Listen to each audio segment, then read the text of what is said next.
Hello YouTube, welcome to part 2 of my video series on classical mechanics.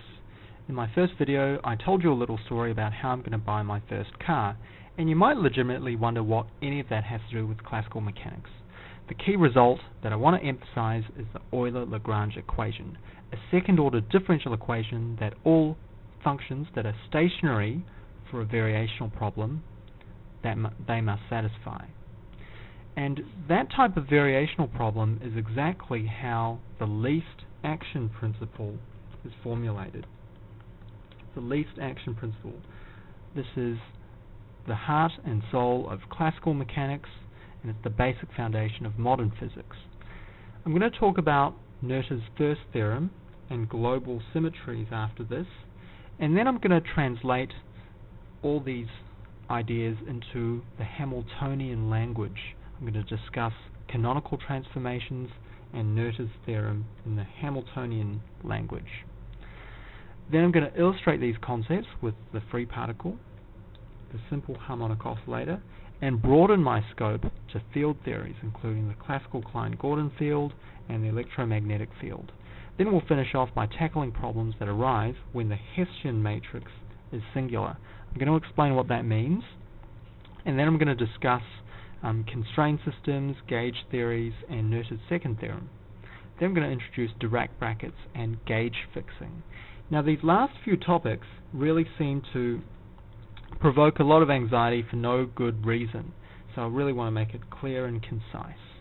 Okay, so let's start with the least action principle. We have a system in a box and some generalized coordinates q that represent the configuration of the system at any given instant. So they can be distances, they can be angles, they can be electromagnetic potentials, any characteristics defined at every instant. And their time derivatives, dq, dt, we're just going to write that shorthand notation as q dot. Okay? And they're called velocities. And if you take the second time derivative, that's just called the generalized acceleration. Okay, so we might have more than one q. Okay, so let's index them. You know, q1, q2, q3. They're all different coordinates, and in general, we're going to call it qi, where I ranges from 1 through to n, where n is the number of degrees of freedom in the system. So for example, a free particle moving in three-dimensional space has got x, y, and z coordinates, but for the purposes of notation, we would call that q1, q2, q3. Now, we're interested in knowing the value of these q's at all times.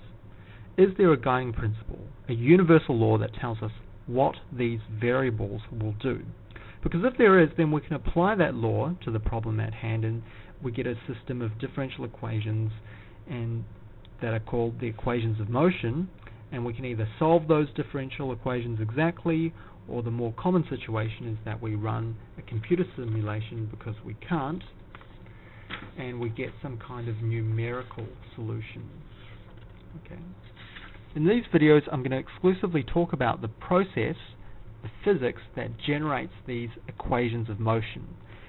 So the question of how we solve these equations of motion, how we solve these differential equations, that's called computational mechanics. So we won't go into that. Now, how do we get these equations of motion? Okay, the universal law that I'm introducing here is called the least action principle. Now, in high school, you learnt about Newton's second law of motion, F equals ma, and that governs the motion of rigid bodies. If we vectorially sum the forces on a point particle in space, then we know its acceleration. And if we know the total F from its, for example, position and velocity, then this equation x double dot equals F on m tells us everything we need to know about the system, about that particle.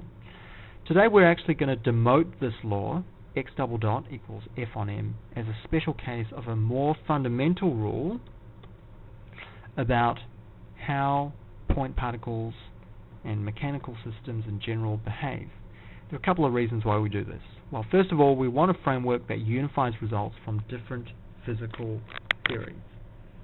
Just imagine if you had a system that shoots electrons into an electric or magnetic field. Okay, you have a system that combines the rules for mechanics and electromagnetism. You want to know how F equals ma talks to the Maxwell equations. So on the one hand, the electrons accelerate under the Lorentz force, but at the same time, accelerating electrons influence the electromagnetic field. Wouldn't it be easier to build this interaction into a theory that includes Maxwell equations and F equals ma together? Furthermore, these generalized coordinates are not necessarily rectilinear. Consider a pendulum at time t with angle theta from the vertical. So F equals ma doesn't directly tell us what theta is going to be. What is its differential equation? I could work it out. I could work it out by resolving forces along different directions and different positions and come up with an answer. But this approach is very idiosyncratic. Can you imagine resolving forces if the system were even a little bit more complicated? For example, if I added a spring, if there was some other mass attached to it, can you imagine resolving forces, all the forces at each joint in the system? It would be very idiosyncratic, and our goal in physics is to standardize the laws of the universe, eliminate these idiosyncrasies. How do we do that? Every system has a special function of its position and velocity coordinates. For purely mechanical systems comprising pulleys, springs, and forces acting on masses, this function is called the Lagrangian. And it's just the difference between the kinetic and potential energy. Okay, so the least action principle is the universal law of the classical universe, and it tells us that the time evolution, the correct time evolution, takes the system from one configuration to another configuration in a way that keeps this time integral called the action, S, stationary under all small perturbations in the path of every coordinate.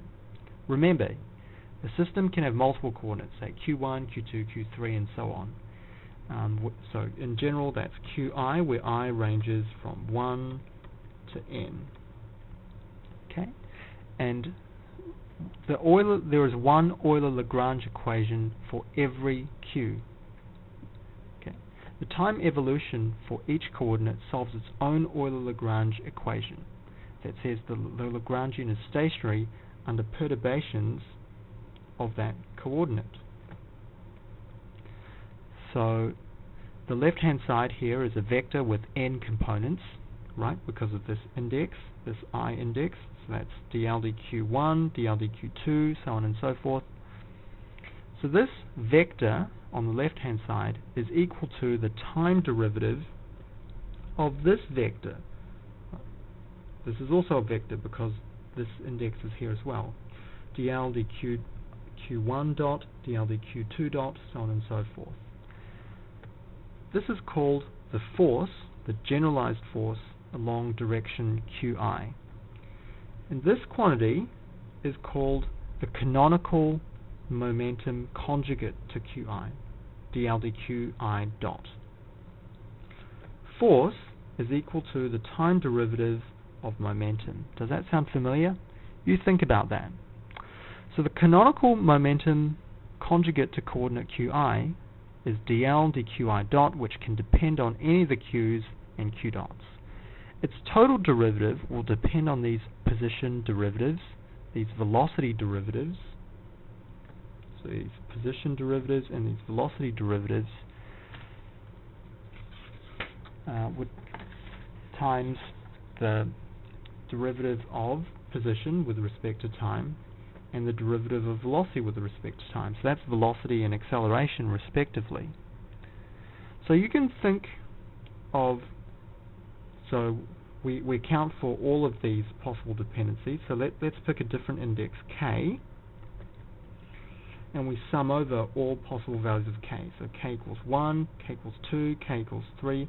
We perform a summation over all of these.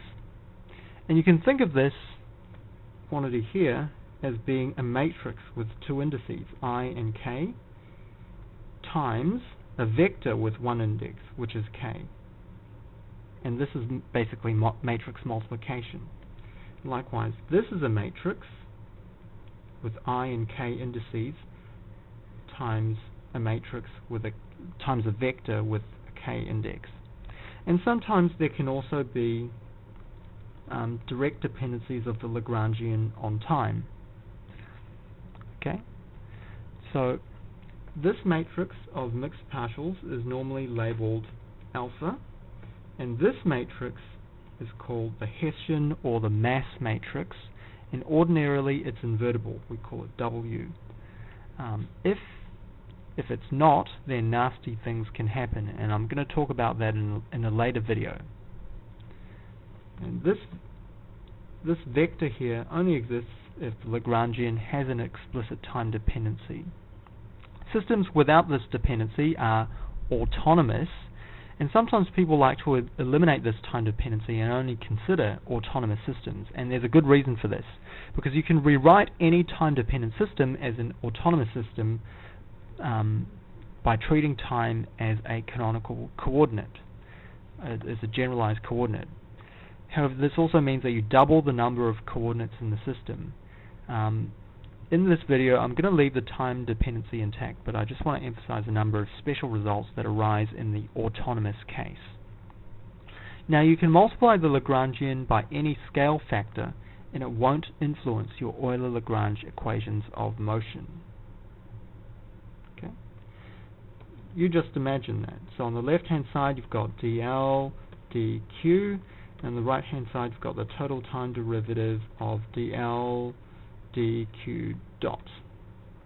And you can see that if you change L by multiplying it by a scalar constant, then the left-hand side goes up by a factor of k, and the right-hand side goes up by a factor of k, and that doesn't change what the Euler-Lagrange equations truly say about any of the q's.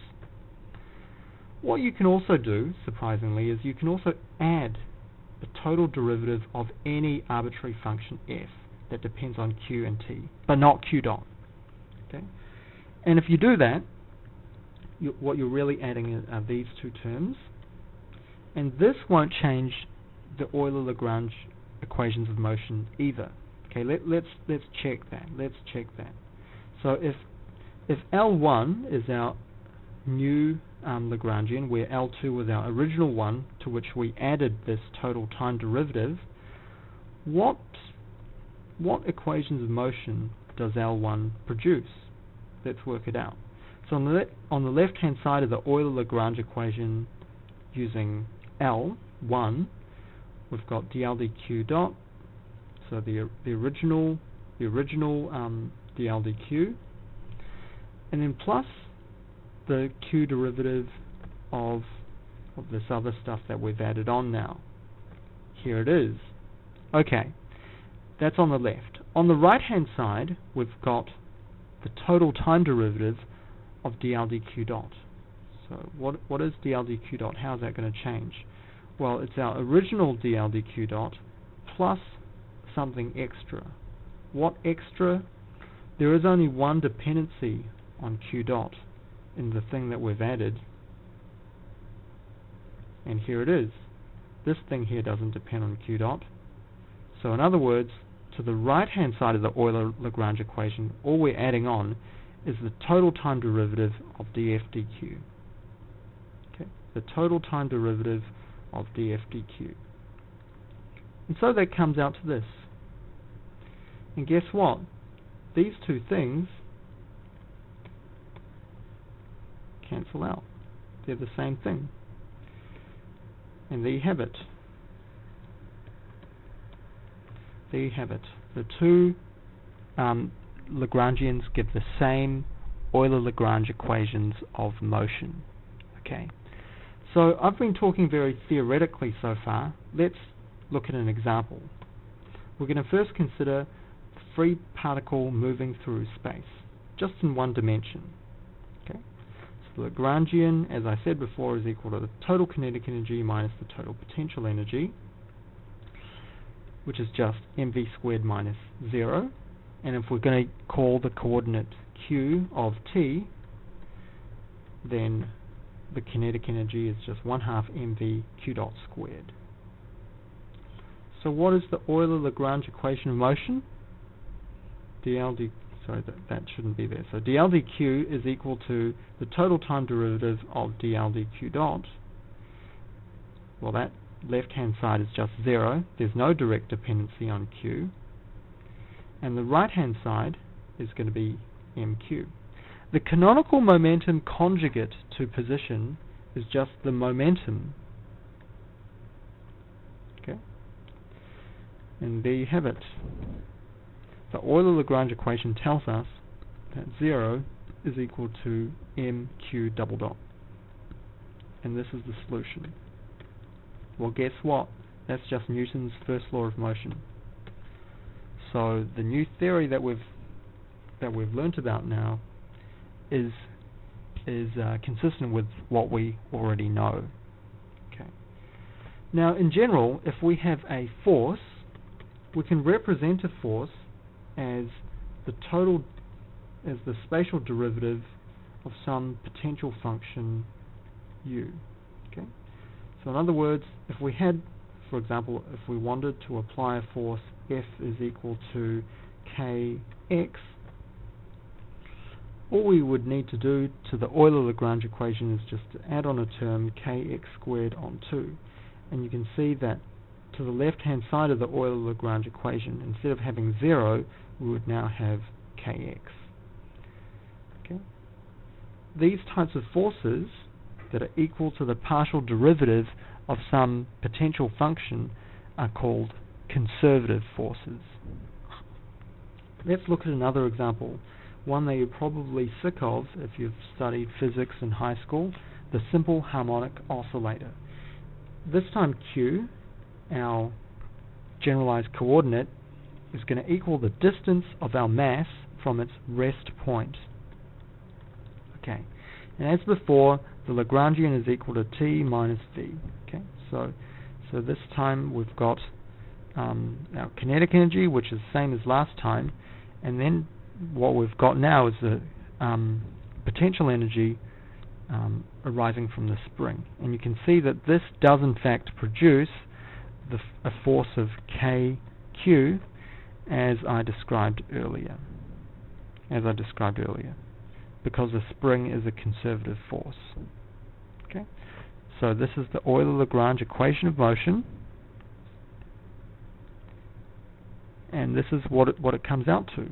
Negative kq is equal to d dt of mq dot. So in other words, q double dot is equal to negative k on m times q. That's exactly the equation of motion that you came up with in high school. It's got this very, very familiar solution where a and b are any real number and omega is equal to k on m square root. And if you want to keep it real, then you can change it to this other form, this trigonometric form, which is actually equivalent to this if you just choose the right c and d instead of a and b. Okay. So we've been using this form for force. So if there is any force that is modeled by this equation, we call it a conservative force, and we know how to account for that. We just add u onto the Lagrangian, and that will give us the required force term on the left-hand side. Okay, but what I haven't dealt with are other types of forces, because there are lots of forces in the universe that are not this kind of conservative force. So what about magnetic forces? What about friction?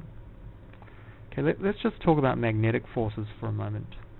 The magnetic force on a charged particle moving through a magnetic field with velocity v is just the cross product between the velocity and the magnetic field strength, which is itself a non-divergent field, and so it's equal to the curl of some other vector field called the electromagnetic potential, the magnetic potential, I should say. So it is in itself equal to this set of derivatives of some other scalar field, some other vector field. So this is the general form that the magnetic field will be in. Okay. How can we model it? How can we model the force on a particle? Well, the x component of force is going to equal y dot times bz. Okay, so all I'm doing is computing this dot product, but I'm only interested in the x component. The y and z will follow exactly as, will follow analogously from this discussion. So this is what it is, and this is what it is in terms of A. Okay. So if I know A, I know what the magnetic force is going to be. Now how do we simulate this force in the Euler-Lagrange equation? Well, here's how we do it. What we add on to the Lagrangian is a term that's equal to V dot product with the magnetic potential. Okay, so in other words, it's going to be x dot times ax, y dot times ay, z dot times az. And we can check that the resulting Euler-Lagrange equation for x of t, so this particular degree of freedom, the x coordinate, is actually consistent with the magnetic force. What do we have on the left-hand side of this Euler-Lagrange equation? Well, the left-hand side is going to be dl dx, which is the original Lagrangian, whatever that was, plus these spatial derivatives, these x derivatives of ax, ay, and az times x dot, y dot, and z dot. So that's on the left-hand side. What about the right-hand side? On the right-hand side of the Euler-Lagrange equation, we've got the total time derivative of the canonical momentum conjugate to x. Okay, and so in other words, we have what it previously was without the magnetic force, and then plus the x dot derivative of the thing that we've added on. But the thing that we've added on only depends on x dot in one place. So dl dx dot hasn't changed by much, it's just changed by ax alone. So this is the new term that we've added on to the right hand side. We can expand that out. We get dax dx times x dot, dax dy times y dot, because the magnetic field's magnetic potential can change as a function of position. Okay, so these three terms are the new things that we've added on to the right hand side of the Euler-Lagrange equation. And guess what? Guess what? If we compare it to what we added to the left hand side, we can see that this term cancels, x dot dax dx, and what we're left with on the right hand side is, on the left hand side, is going to be y dot day dx. Let's look at the similar term here on the right hand side. Okay, it's going to be plus dax dy times y dot. And on the right hand side, the z dot term is going to have dax dz as its coefficient. Compare that against daz dx. Okay. So this and this are the two terms that we've added on to the left hand side of the Euler-Lagrange equation. Sorry about that. And you can see that on the right hand, so they're the terms that we've added on to the left hand side of the Euler-Lagrange equation, and so we've done exactly what we would expect if we were to add this force term on, this particular force term on, to the left hand side of the Euler-Lagrange equation.